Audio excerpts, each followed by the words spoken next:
বন্ধুরা, যদি প্রশ্ন করা হয় প্রথম কোন প্রাণী মহাকাশে গিয়েছিল, কি বলবেন আপনি? অনেকেই হয়তো বলবেন মাছি, ইঁদুর অথবা বাদর।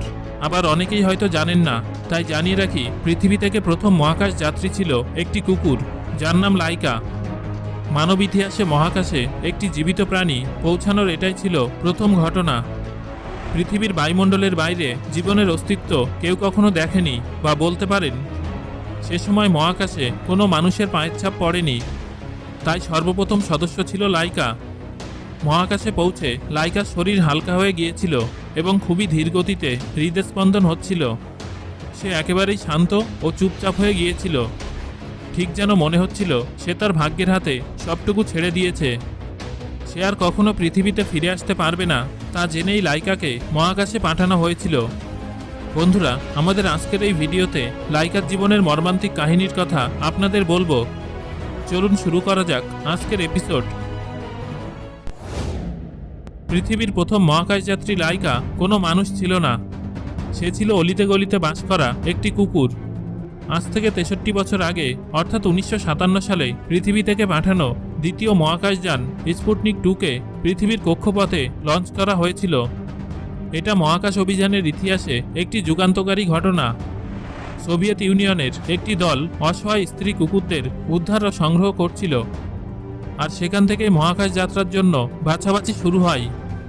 মহাকাশ যাত্রার জন্য স্ত্রী কুকুররাই ছিল প্রথম পছন্দ, কারণ তারা অনেক শান্ত হয়, এবং রাস্তার কুকুর পছন্দ করার কারণ হলো এরা অনেক কঠিন পরিস্থিতির মোকাবিলা করতে অভ্যস্ত।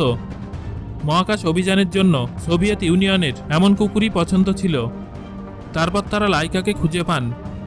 মস্কোর এক গলিতে বাস করা ছোট্ট ও রোগাপাতলা লাইকা ছিল একটি মিশ্র প্রজাতির কুকুর। কুকুরটির আগের নাম ছিল কুদ্রায়েভকা, কিন্তু তারপর আন্তর্জাতিকভাবে সে লাইকা নামে পরিচিত হয়। আর আমেরিকান রিপোর্টাররা মজা করে মহাকাশযান স্পুটনিকের সাথে মিলিয়ে তার নাম রেখেছিল মুটনিক। মহাকাশ যাত্রার সময় লাইকার বয়স ছিল মাত্র ৩ বছর। মিশনের আগে প্রায় ২০ দিন লাইকাকে বিভিন্ন প্রশিক্ষণ দেওয়া হয়। যেহেতু মহাকাশযানের মধ্যে খুব ছোট জায়গায় থাকতে হবে, তাই লাইকাকে একটি ছোট্ট ঘরে বন্ধ করে রাখা হয়।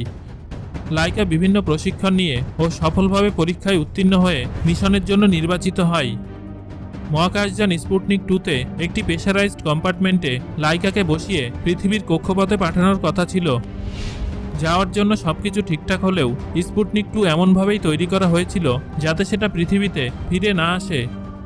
আসলে একটি জীবদেহের উপর ওজনহীনতার কী প্রভাব পড়তে পারে সেই ধারণা তখনও মানুষের ছিল না।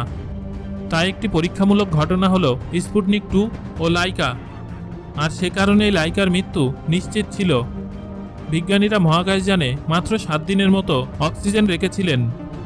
তারা চেয়েছিলেন যাতে অক্সিজেনহীনতায় খুব দ্রুত ও নির্বিঘ্নে লাইকার মৃত্যু হয়।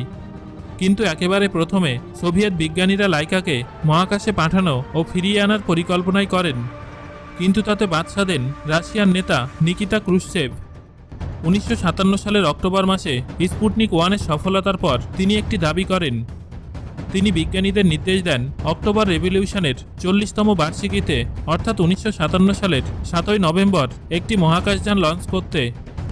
এর আগে যে স্যাটেলাইটটির কাজ বিজ্ঞানীরা শুরু করেছিলেন তা ডিসেম্বরের আগে সম্ভব ছিল না। এদিকে ১ মাসেরও কম সময়ে তাদের একটি মহাকাশযান তৈরি করে ফেলার প্রয়োজন ছিল। তাই অত্যন্ত দ্রুততার সঙ্গে একটি রাফ স্কেচ অনুসরণ করে তৈরি করা হয় স্পুটনিক 2, আর এরই মাসুল গুনতে হয়েছিল নিরীহ প্রাণী লাইকাকে। বিজ্ঞানীরা যেমন ল্যাবে নতুন কিছু আবিষ্কারের জন্য ইঁদুর বা গিনিপিগ মারতে দ্বিধা করেন না, ঠিক তেমনই স্পুটনিক 1-এর সাফল্যের পর বিশ্বের দরবারে নিজেকে শ্রেষ্ঠ প্রমাণ করতে একটি রাস্তার কুকুরকে বলি দিতে একবারও ভাবেনি রাশিয়া। ১৯৫৭ সালের ৩রা নভেম্বর লঞ্চ করা হয় স্পুটনিক 2। স্পেসস্যুট পরিহিত লাইকা মহাকাশযানে বসেই ভয় পেতে শুরু করে। তার হৃদস্পন্দন স্বাভাবিকের তুলনায় ৩ থেকে ৪ গুণ বেড়ে গিয়েছিল। এমনিতেই লাইকার থাকার জায়গাটি ছিল খুবই ছোট। ভোর ৫:৩০টায় স্পুটনিক 2 লঞ্চ করা হয়।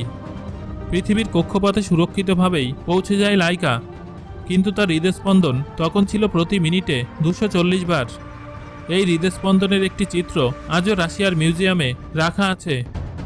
যদিও রাশিয়ার দাবি ছিল স্পুটনিক 2 লঞ্চের পর আরও ৭ দিন লাইকা বেঁচে ছিল, কিন্তু 2002 সালে স্পুটনিক 2 মিশনের সঙ্গে যুক্ত এক বিজ্ঞানী দিমিত্রি মালাসেনকোভ তিনি এই দাবি নাকচ করেন এবং জানান স্পুটনিক 2 পৃথিবীর নিম্ন কক্ষপথে পৌঁছানোর পরেই অতিরিক্ত উষ্ণতার কারণে লাইকার মৃত্যু হয়। তার আগে অবশ্য রাশিয়া জানিয়েছিল যে খাবারে বিষ মিশিয়ে লাইকাকে মেরে ফেলা হয়েছিল, কিন্তু লাইকার মৃত্যু এত সহজ ও কষ্টহীন ছিল না। স্পুটনিক 2 এর সেন্ট্রাল R7 সাস্টেনার পেলোড থেকে নিজেকে মুক্ত করতে না পেরে প্রচণ্ড উষ্ণ হয়ে যায়, আর এই অতিরিক্ত উষ্ণতায় দগ্ধ হয়ে মৃত্যু হয় লাইকার। আজ আমরা লাইকাকে নিয়ে বিভিন্ন প্রবন্ধ পড়ি, ভিডিও দেখি, আর শুধু এটুকুই মনে রাখি যে পৃথিবীর প্রথম মহাকাশযাত্রী একটি কুকুর যার নাম লাইকা। কিন্তু ইতিহাসের পাতায় পৌঁছানোর জন্য কী পরিমাণ যন্ত্রণা ভোগ করতে হয়েছিল ওই নিরীহ প্রাণীটিকে, সে কথা আমরা মনে রাখি না।